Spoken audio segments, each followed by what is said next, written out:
everyone, and welcome back to the HBA of Northwest Michigan Building Better podcast. I'm Lauren Tucker, your executive officer. And if you haven't, please like and subscribe and follow us for our latest episodes. Today, I am joined with Parade of Homes builder Colin Herren from Greenwald B.C. and B.C. Greenwald B.C. Yeah. Okay, there we go. I'll take it how you say it. Yeah, you never know what I'm going to say, Colin. You just never know. I'm aware. Well, welcome. Thank you. We are so thrilled and excited to have you. This is going to be our very first Parade of Homes home in Manistee. Yeah, we know we're kind of going on the edge there. I know you cover 8 counties, and it's at the south end of it, but we thought we'd try to bring some traffic down to Manistee. It's a neat little town. It is a gorgeous town, and surprisingly, many of our committee members haven't even been to Manistee. That shocked me. Yeah, it's not that far away. It's not that far away. It's an easy little drive. It's a beautiful drive, and it is such a cool town. Yeah, neat Victorian town for sure. It is, and it's got a lot of that old history along the river there, and I love how they have preserved that downtown. Yeah, and it's not quite as busy as Traverse City. It's not. Although if you do get stuck on the bridge during the busy season, For sure. or the train, it's one or the other. Yeah. Well, again, welcome, and we're thrilled to be bringing Manistee County into the Parade of Homes. I think the farthest we've been is in Arcadia, so not too far off. It's like 20 minutes further south, maybe. Yeah. Yeah. And tell us a little bit about what the folks will see. So this home is a lakefront home, Lake Michigan, nice inside the bay there. It's about an 1.5 acre lot on Lake Michigan, so a nice place. We've got it's about a 7,000-foot home with about, I think, 5,500 square foot finished. Okay. So it's a cottage. It's truly a cottage, but it's a beautiful cottage. Your definition of a cottage and my definition of a cottage are a The little largest homes we build are vacation homes. That's people's happy places. Absolutely. So it's a combination of luxury, of charm. It's still got the cottage look and feel. Like it's got a neat little sunroom looking southwest across the lake, and it's got a daybed swing and big media chairs, for just relaxing. But yet it's got a custom high-end kitchen that's just to die for. Along with a butler kitchen for all the prep to occur, a full butler kitchen off the kitchen, so that when you're having that, it's my dream. When you're having all that prep going on, when you're entertaining, and it's got a buffet space, all that, so it's truly set up for big entertaining. So we've got the primary suite, gorgeous primary suite, then 2 nice suites upstairs, fully equipped suites. They have balconies out looking at Lake Michigan, so they can have their own spaces. And then we've got what you'd call a bunkhouse in the basement. So you've got 4 queen beds where all the cousins and everybody can hang out for one big, it's a vacation experience. Yeah, that's smart. You can isolate the kids to the lower level. Right. Well, adult life on the that's a great point. That's a great point. We tried really hard to place in the lot. Beautiful view of the lake. So, the sunroom, the dining room, the primary bedroom, the living room, it's all got view of the lake. Yeah. That's what's really neat. And you're facing southwest, so you've got sunset. You've got beautiful sunsets. Yeah, incredible. Yeah, beautiful sunsets. Did you have any challenges building on Lake Michigan? Just respecting the land, working through Eagle. It turns out in all of Manistee County, there's 5 lots that are not in a high-risk erosion zone. We're one of those lots. So we had got lucky. Yeah, we had a little more liberty, but we still respected that, stepped back off of the bluff a little ways. We're wooded bluffs in the area, so you kind of got to peek through the trees a little. Yeah. But to be honest, that's good. That's why the banks aren't going, right? There's beautiful oaks and evergreens there. Yeah, interesting, because I know it can be a really big challenge building on the waterfront. Sure.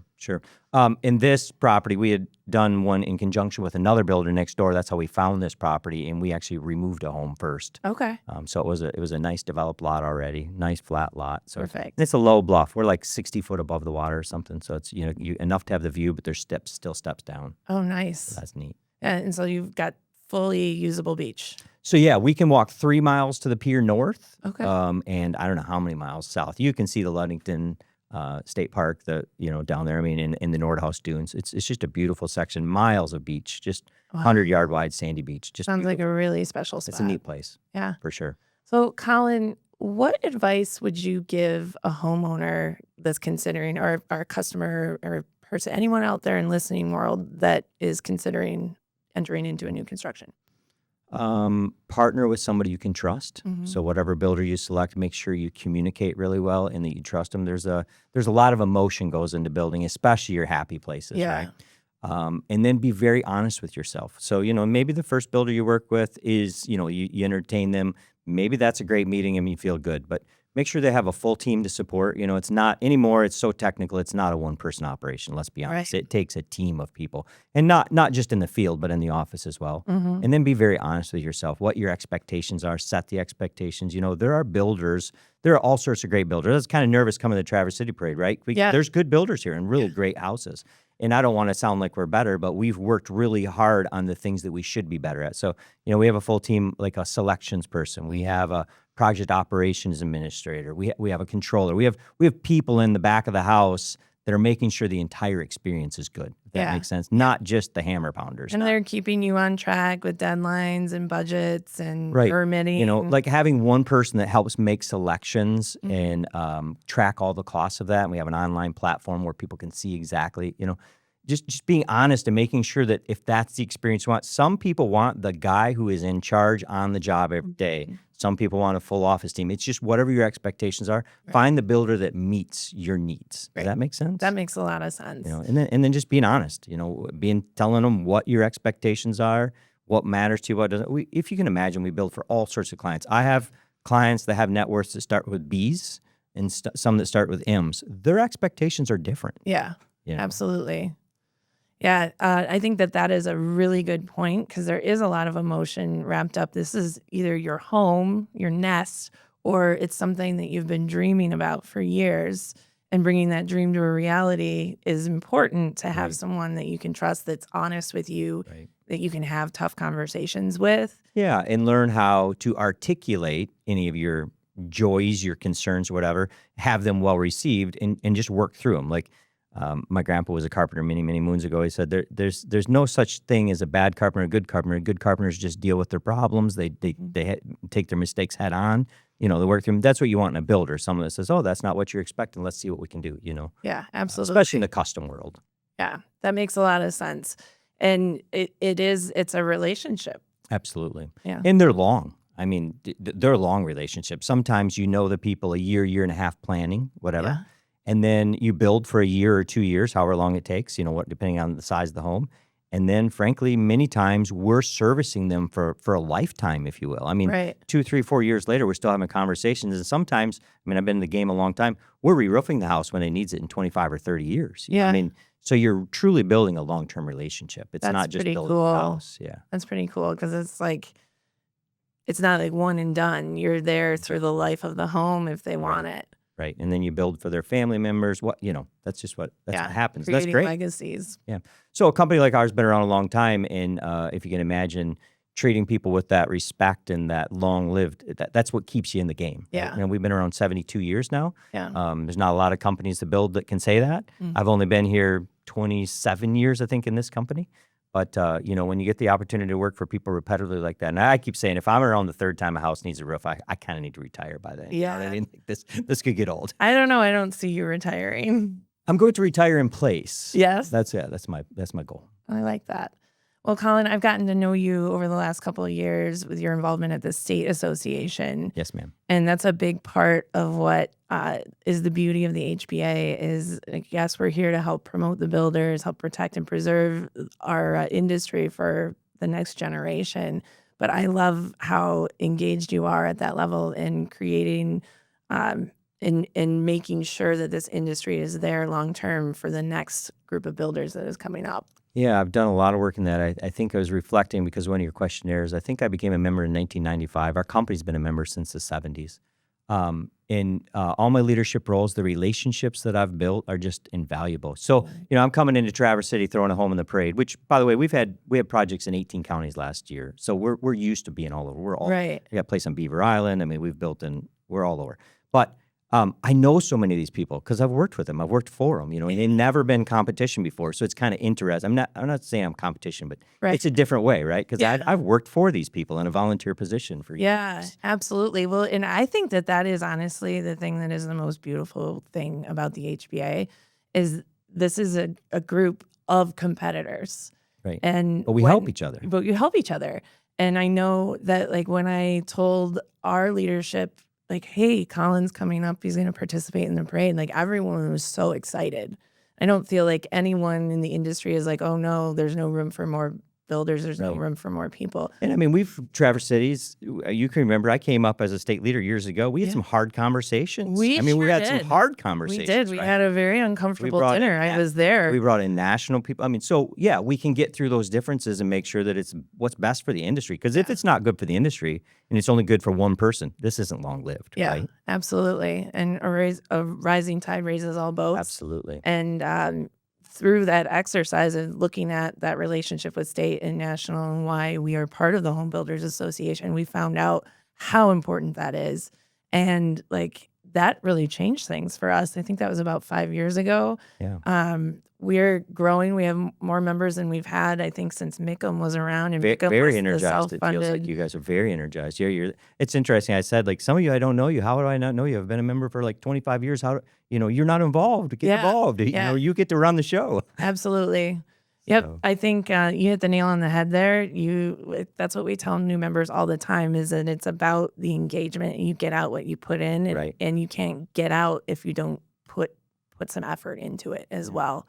And that's why we're in your show this year, your parade. We've been in others. We're members of Northern as well. Mm-hmm. We put a parade home up in Beaver Island a couple of years ago. It's interesting coming to a new town, but we work here all the time. We just wanted to kind of formalize it. Well, we're so happy to have you. Excited to see this project. In my opinion, the more the merrier. Absolutely. And you said something earlier, like each company has their own unique thing that they do. Absolutely. And that's why it's important to make sure you're doing your due diligence, having those conversations and finding someone that you can relate to, identify with, and trust. Yeah, and even inside of each builder, like you just mentioned a moment ago, a builder that's building some very budget-friendly homes in that area, right? So that builder's also capable of other things, not just that. I mean, a lot of us have a wide range of abilities, and so it's just about setting the expectations with the client builder, just saying, hey, here's what we're looking for. Here's what our budget is. I think people are afraid to tell you their budget and these things. It's like, we don't care, man. We just have to tell you the truth. But setting those expectations clearly, making sure you understand they have a great relationship, you can count on each other, that's really important. And if you're not getting that, walk away from that particular builder. It's not that they're a bad builder. You just might not have the chemistry. Yeah. Well, and some of the feedback that we've received, because our parade, when it originally started, this is our 36th parade that we've put together. It was all spec homes in Traverse City. That was the true boom time of neighborhood building. And then it slowly evolved into being a lot of these really impressive big homes with a lot of elaborate detail, which is cool, and everyone wants to see that. But we have received feedback over the years that it would be great to see some homes that are more for everyday living. Right. And I'm excited that this year we've got 3 homes, and 1 or 2 of our builders have put in 2 projects, and you're going to see the breadth of what they're capable of, because you've got a multi-million-dollar project, and then you've got what is a more attainable home. It's interesting for a builder, though. They're afraid sometimes to do that because they don't want to box themselves in. Right. They're like, I'm capable of more. But there's only 5% of the population that can afford that multi-million-dollar house on Lake Michigan or whatever, right? Yeah. But there's 60% of the population can afford that $400,000 one, right? Right, whatever. exactly. So, but they're afraid sometimes. So it is a risk for a builder to throw out I'm not going to say the lower quality because I'm sure it's great quality. Yeah. But he just doesn't have as many amenities. It doesn't have as much footage, right? It probably doesn't have square footage. It doesn't have the majority of like the built-ins. There's some built-ins. Like it's really well done, but it's not what you would expect to see when you see that sign in front of the house. Right. And he even said, like, do you think people would want to see that? And 100% people are dying to see what can be done at that price point. Right. And it's very difficult to get to those low price points. I mean, you have to be very conscious. And I don't even know this house, but today's houses are built really well. Yeah. Even the $300,000, $400,000 houses that are really, tiny home or whatever. Yeah. They're nice houses. They are. They're energy efficient. They're going to last. They're durable. I mean, it's not that they're a bad home. No, I mean, this has great amenities. It's got radiant in-home floor heating. Which is awesome. Which is incredible. I don't have that. Our house does. Even the garage has that. Yeah. Oh, that's incredible. Like you pull in and the car's all iced up. Yep. My car rattles when it's all full like that. I would kill for that. That's amazing. But it's interesting as a competitor to other great builders, and there's a lot in the area. You're afraid when you show those that like people judge you on that. Right? Yeah, and it's not. No, I mean, but it's good that they're. I think it tells the rest of the community like that it's okay, and that people want to see what you're doing, even if it's not. And that builder's not tone lifestyles deaf. of the rich and famous. And that the builder's not tone deaf. They understand that that's what most people can afford and want. Something solid, durable they can invest in for a long, long time, right? Yeah. Awesome. Yeah. Well, Colin, thank you so much for putting your project in the parade, for spending this time with us here today. And we're excited to see what you've done for us. We'll bring lots of people to Manistee.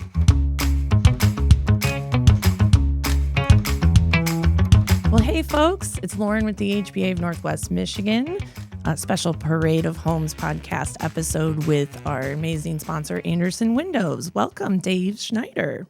Thank you, Lauren. Thanks so much for sitting down with us today, and we're so thrilled to have Andersen be part of the parade. So, Dave, I've got 5 questions for you. What inspired Andersen to get involved with the Parade of Homes? I've had an overwhelmingly positive experience with the HBA since joining just over 2 years ago. And I see excellent leadership in the HBA, employees and members, and I wanted to take a more active role. And so by joining the Parade of Homes committee, it was just an excellent next step for me and Andersen Windows and Doors. It's funny when you take a more active role, you really get to understand all that goes on, and I think it also helps your company understand like what the benefits are for marketing with the HBA. 100%. So what's one thing homeowners always ask you, and how do you answer it? Yeah, so this was a kind of a tougher question. So I think the answer or the question that they ask is one that they're kind of afraid to ask, and that is, am I making the right decision? Yeah. So with Windows and Doors, it's a pretty dynamic and complex product category. There's a lot of moving parts to it.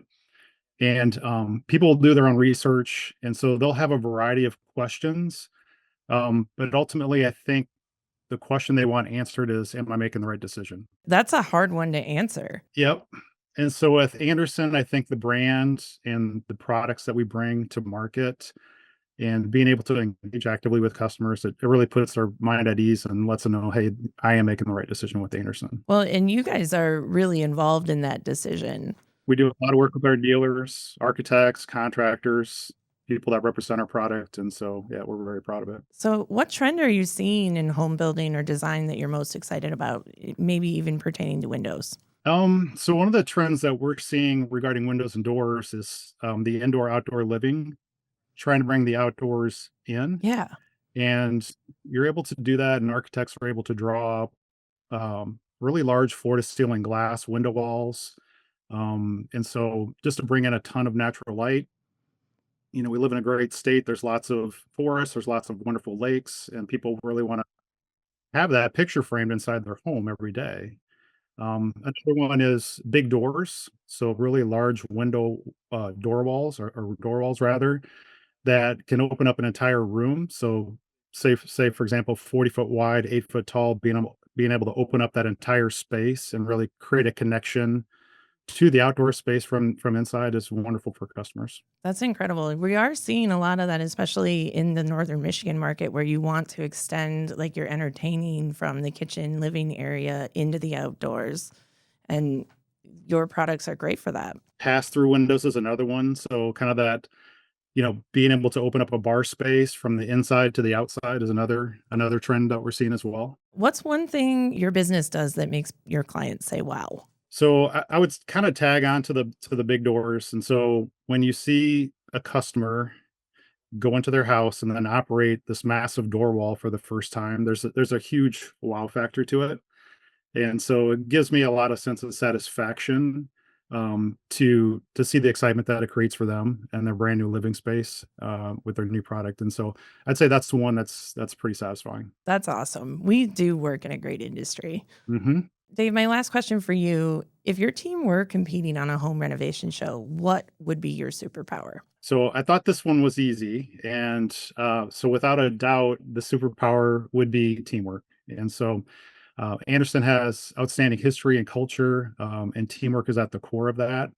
And so whether it's sales or service or production, manufacturing, you can count on Andersen really to pull together as a team with this fantastic culture and get the job done. And Andersen is a great company, and you've been so instrumental, especially in our workforce development initiatives with hosting educational opportunities for the up-and-coming builders in the construction trades programs at NMC. Thank you, Lauren. We couldn't do it without you. We know it's so important to educate the real-world application of what's happening to the next generation and also keep up continuing education with our builders, and we couldn't do it without you. Yeah, the next generation is hugely important, and that continuing education is also very satisfying, and we enjoy being a part of it. Well, thank you so much, Dave. Thanks for being an amazing HBA member, and thanks for sponsoring the parade this year. Thank you, Lauren.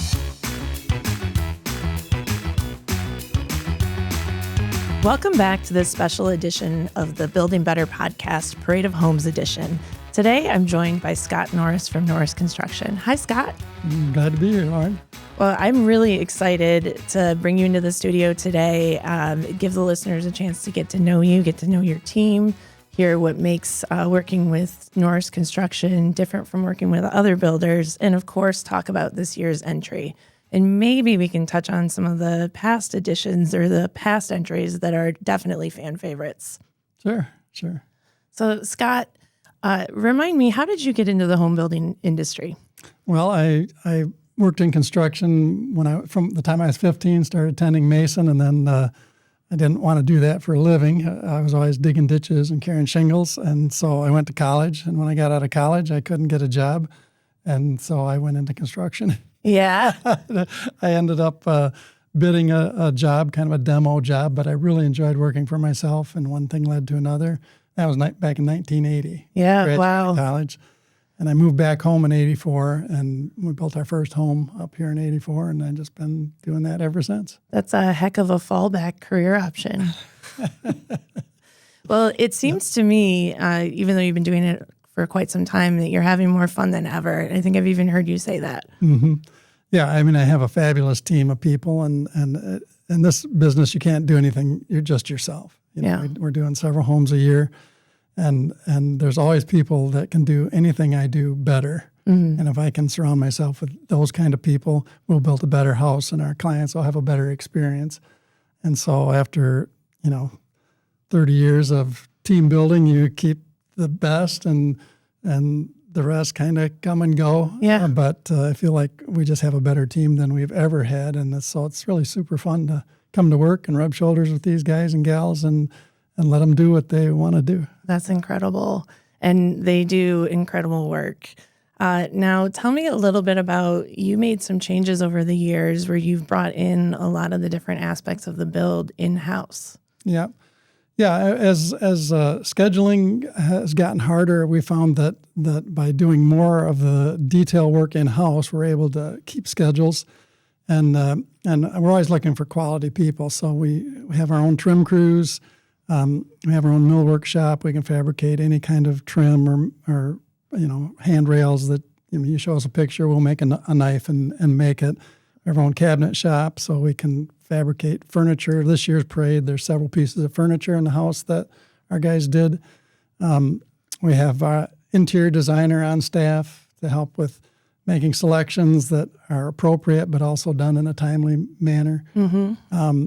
We have a landscape crew, so when the house gets done, the landscape is done. Wow. As well. You'll see that this year. The grass will probably just be popping up from the landscape on this job. The guys are working madly right now, ready for the parade. Perfect. But it lets us get it done. Mm-hmm. So when people move in, it's not a mess around the house. Landscapers are probably not enough of them, and so it was hard to keep schedules with some of those things. So we've kind of added to the crew over the years as I've met guys that have certain talents that encourage them. We have our own welding shop. We do a lot of custom metal, handrails, hooks for range hoods, all kinds of things. Yeah, that we want to fabricate, with a little artistry in the shop. So that's one of the things that I've noticed in your homes is that your team always rises to the challenge.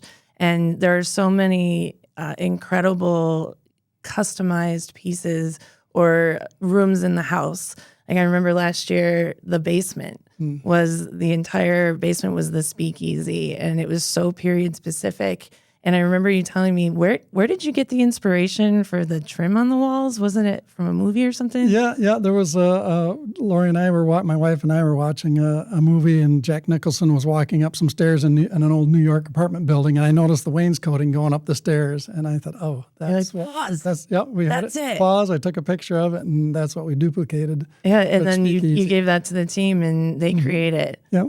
Yeah. Talk about a one-of-a-kind experience for your homeowner, too, because there's no one will have anything like that. Right. Yeah. Yes. So are there any of those really unique features that we'll see this year? Yeah, this house, it's a summer home, but he's a work-from-home guy, and so there's a really fun office. It has a bunch of built-ins, but also has a Murphy bed, so that the house is on Long Lake, and so they're expecting lots of company. Of course. And so they wanted to have some expandable spaces. So when you walked in, you would just think, oh, it's a really nice office. But of course, in the middle of the shelves, Murphy bed pulls down. Oh, that's neat. And we made a piece of furniture for a desk for him that can move into his bedroom if he needs to keep working while company's there. So that was fun. A real small pantry in this particular design. We were limited by lot size, so we got creative with some of the pantry shelving. People just get a kick of seeing it. It's very functional. I think pretty cute. But I love when people find pictures on Pinterest or whatever and say, "Oh, I love this. Can you do it?" No, we almost never say no. Yeah. Because we can usually do it. Yeah. There's some built-ins. They had a garage that was salvaged. Mm-hmm. We eliminated the house and then built the house and attached it to the garage, but a pretty good space above the garage that we turned into kind of a bunk room with 5 beds all built in with dressers between them and under them, a little charging station for all the kids. Neat. So just a lot of fun little spaces like that. You guys have thought of everything. It's the spaces you might expect on a fun summer cottage kind of place. Yeah. That's incredible. Now, did you run into any challenges with it being a waterfront and the size of the lot?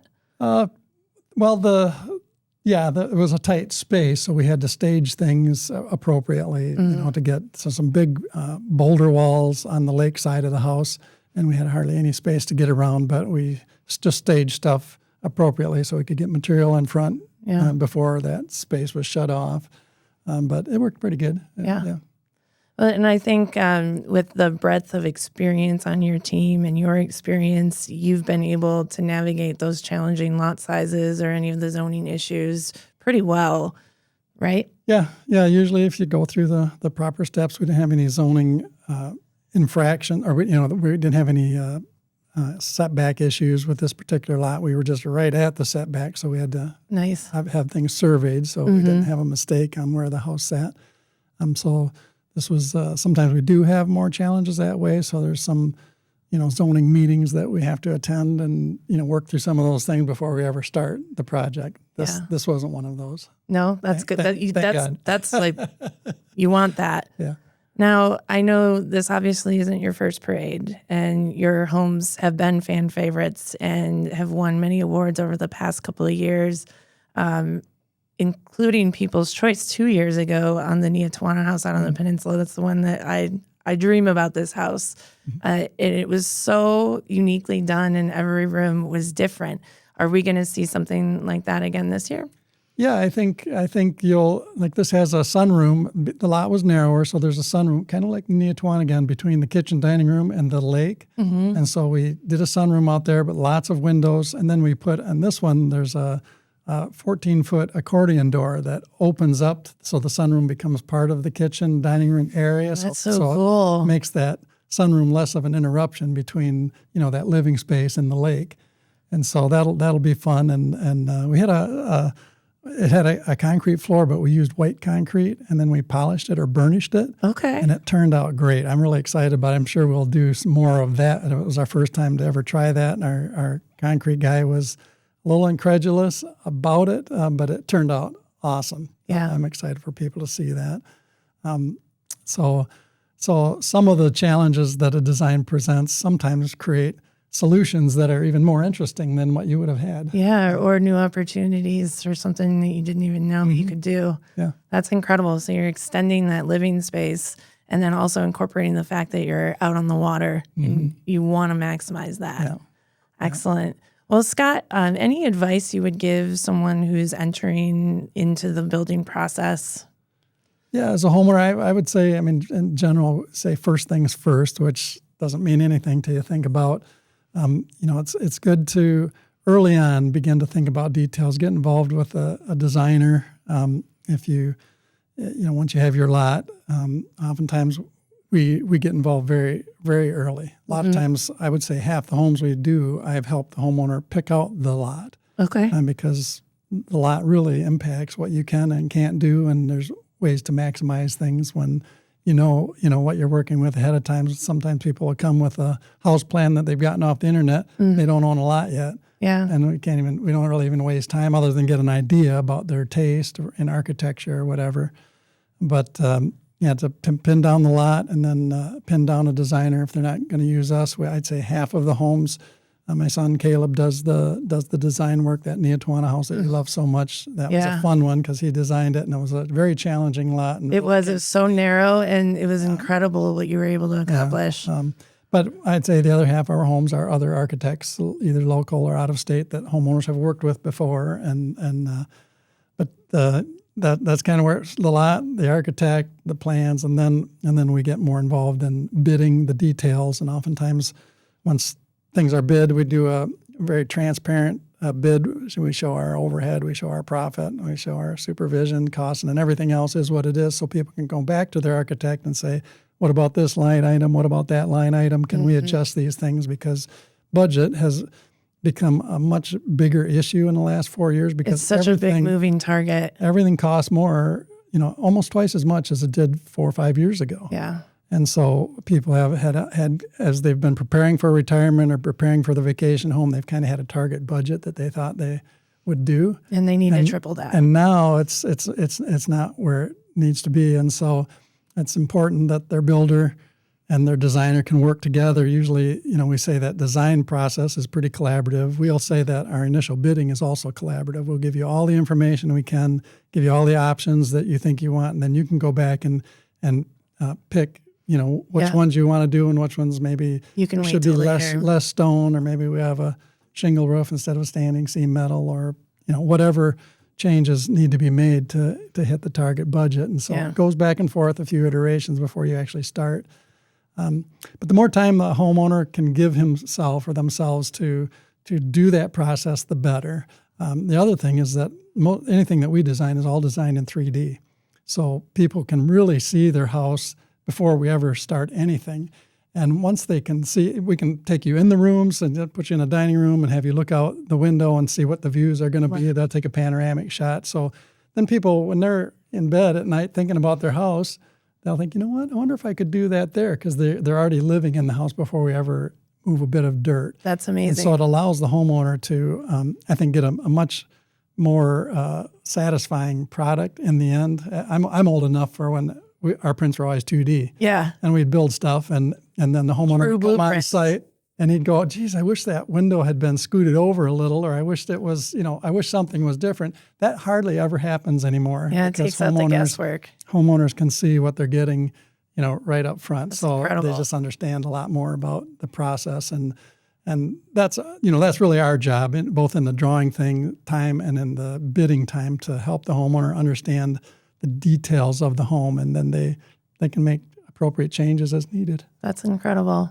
Well, Scott, thank you so much for sharing that and sharing your story. And we look forward to celebrating more of your parade awards, hopefully at the end of this year's parade. Well, thank you so much. Yeah. All right, folks, we'll see you next time on this special edition episode of the Building Better podcast.